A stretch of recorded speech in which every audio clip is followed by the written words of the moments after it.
நாம இன்னைக்கு பார்க்க போற இந்த பதிவு ஏதோ ஒரு சாதாரண பேய் கதை கிடையாது. இது ஒரு சைக்காலஜிக்கல் டிசென்ட், அதாவது நம்ம மனசுக்குள்ளேயே ஒரு இருண்ட பயணமா இருக்க போகுது. யோசிச்சு பாருங்க, நம்ம வீட்ல ஒரு மூலையில சும்மா கிடக்கிற ஒரு சாதாரண பொருள் எப்படி ஒரு பயங்கரமான உளவியல் மர்மமா மாற முடியும்? அமைதியா இருக்கிற பொருட்கள் தான் நம்மள ரொம்ப கூர்ந்து கவனிச்சிட்டு இருக்கு. இத நான் சொல்லல, ஆனா இந்த வார்த்தைகள்ல இருக்கிற ஆழம் கொஞ்சம் பயமா இருக்குல்ல? பல வருஷமா உங்க அறையோட ஒரு மூலையில நகராம உட்கார்ந்து இருக்கிற அந்த சின்ன பொம்மை உங்களை அமைதியா கவனிச்சிட்டு இருக்குன்னு நினைச்சு பாருங்க. அதுதான் நம்ம இன்னைக்கு அலச போற இந்த கதையோட மையமே. நேரடியா விஷயத்துக்கு வருவோம். மணி ராத்திரி 2, இருட்டு சூழ்ந்த ஒரு படுக்கை அறை. ஜன்னல் வழியா வர்ற மங்கலான நிலா வெளிச்சம் மட்டும்தான் அங்க இருக்கு. அங்க கட்டில் ஓரமா பயத்துல உறைஞ்சு போய் ஒடுங்கி உட்கார்ந்துருக்கா 10 வயசான தாரா. பிறவியிலேயே பேச முடியாத ஒரு குழந்தாவ. அவளுக்கு முன்னாடி தரையில ஒரு பழைய பீங்கான் பொம்மை கிடக்குது. ஒரு சாதாரண பொம்மை, ஆனா அது ஒரு குழந்தையை இவ்வளவு தூரம் நடுங்க வைக்கிற அளவுக்கு அப்படி என்ன செஞ்சுது? ஒரு கணம் யோசிங்க. ஒரு சாதாரண விளையாட்டு பொம்மை திடீர்னு இறந்து போன ஒரு அம்மாவோட குரல்ல பேசினா எப்படி இருக்கும்? தாராவோட முன்னாடி கிடக்கிற அந்த பீங்கான் பொம்மை சரியா 10 வருஷத்துக்கு முன்னாடி மர்மமான முறையில காணாம போன அவளோட அம்மா நந்தினியோட குரல்ல இப்போ அழுதுட்டு இருக்கு. நள்ளிரவோட அந்த அமைதியில தன்னோட மனைவியோட குரலை ஒரு பொம்மையில இருந்து கேட்கும்போது தாராவோட அப்பா பிரகாஷுக்கு மணலில எப்படி இருந்திருக்கும்னு கொஞ்சம் நினைச்சு பாருங்க. டாய்ஸ் பேரிங் சீக்ரெட்ஸ், தி சைலண்ட் வால்ஸ், ரகசியங்களை சுமக்கும் பொம்மைகள். சாதாரண விளையாட்டு பொம்மைகள் அப்படிங்கிறது வெறும் பிளாஸ்டிக்கோ பஞ்சோ கிடையாது. வரலாற்றுல பல நேரங்கள்ல அவ பெரிய ரகசியங்களை மறைச்சு வைக்கிற மௌனமான பெட்டகங்களா இருந்திருக்கு. நம்ம ஆதாரங்கள்ல பத்மா அப்படிங்கிற ஒரு பெண்ணோட கதையும் பதிவு செய்யப்பட்டிருக்கு. அவளோட கணவன் ஒரு சீரியல் கில்லர். அவன்கிட்ட மாட்டிக்கிட்ட பத்மா அவனால் கொல்லப்பட்ட மற்ற பெண்களோட நகைகளை ஒரு பொம்மைக்குள்ள ரகசியமா ஒளிச்சு வைக்கிறா. கடைசியில அவளும் கொல்லப்படுறா. ஆனா பல தசாப்தங்களுக்கு அப்புறம் அவளோட மருமகா அந்த பொம்மையை பிரிச்சு அந்த ரகசிய ஆதாரங்களை எடுக்கிறா. ஒரு பொம்மை எப்படி நீதிக்கான சாட்சியா மாற முடியுங்கிறதுக்கு இது ஒரு சிறந்த உதாரணம் இல்லையா?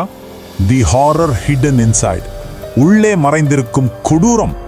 சரி, நாம திரும்பவும் பிரகாஷோட அந்த நள்ளிரவு அறைக்கே வருவோம். அந்த பீங்கான் பொம்மை இப்போ தொடர்ந்து அழுதுகிட்டே இருக்கு. அதோட கண்கள்ல எந்த அசைவும் இல்ல, ஆனா அதுல இருந்து வர்ற சத்தம் அந்த வீட்டோட நிசப்தத்தையே கிழிக்குது. பிரகாஷ், என்னை விட்டுடு, எனக்கு வலிக்கிறது.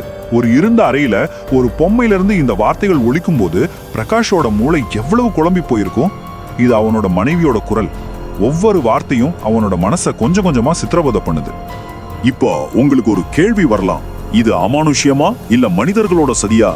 நந்தினியோட ஆன்மா அந்த பொம்மைக்குள்ள புகுந்துருச்சோன்னு ஒரு நிமிஷம் நம்ம நினைப்போம். ஆனா இந்த ஆதாரங்கள் நம்மள ஒரு பேய் கதையை நோக்கி கூட்டிட்டு போகல.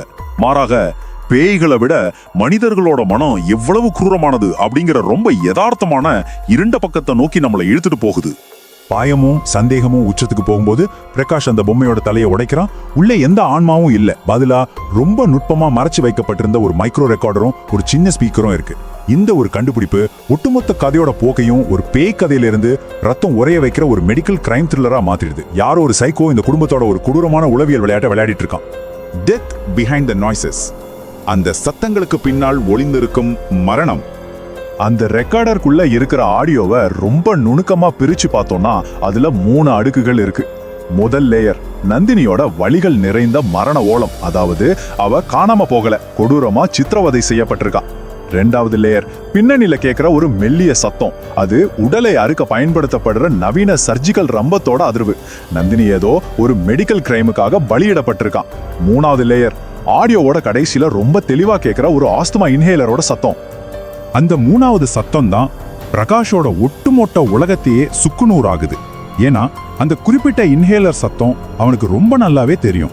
அது அவன் கூடவே பிறந்து வளர்ந்த அவனோட சொந்த தம்பி பயன்படுத்தும் அதே இன்ஹேலரோட சத்தம். ஒரு பொம்மைக்குள்ள ஆரம்பிச்ச சத்தம் இப்போ அவன் வீட்டு வரவேற்பறையில வந்து நிக்குது. The dark face of betrayal, துரோகத்தின் இருண்ட முகம். டாக்டர் கார்த்திக், ஊரே மதிக்கிற ஒரு அன்பான தம்பி, ஒரு பிரபல மருத்துவர். ஆனா அவனோட மறுபக்கம் சட்டவிரோதமான உடல் உறுப்பு திருடு, கொடூரமான மருத்துவ பரிசோதனைகளை செய்யற ஒரு பெரிய மாஃபியாவோட மூளையா செயல்படுற ஒரு அரக்கன்.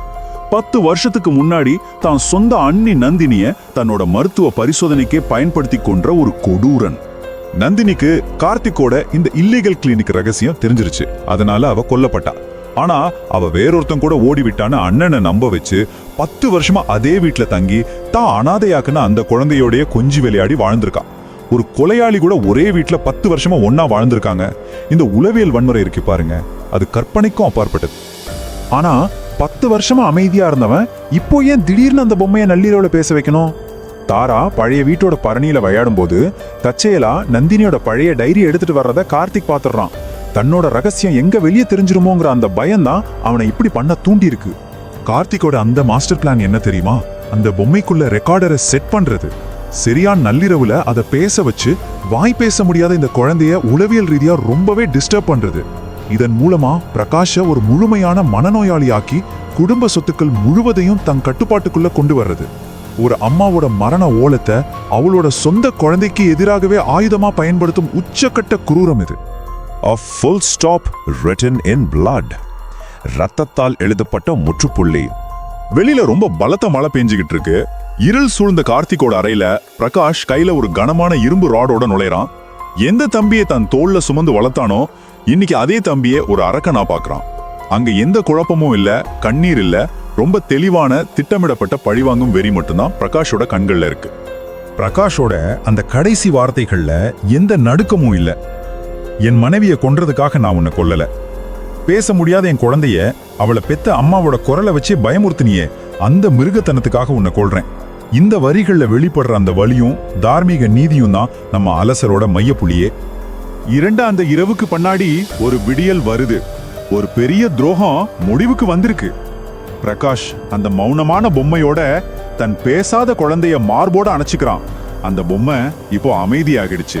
ஆனா அதை விட்டு சென்ற உளவியல் வடுகள் அந்த வீட்டை விட்டு அவ்வளோ சீக்கிரம் மறைஞ்சிடாது. இப்போ உங்க அறைய சுத்தி ஒரு முறை பாருங்க. அந்த மூலையில அமைதியா இருக்கிற எந்த பொருள் பல வருஷமா உங்களை அமைதியா கவனிச்சிட்டு இருக்கு? யோசிங்க. மீண்டும் சந்திக்கலாம். பாதுகாப்பா இருங்க.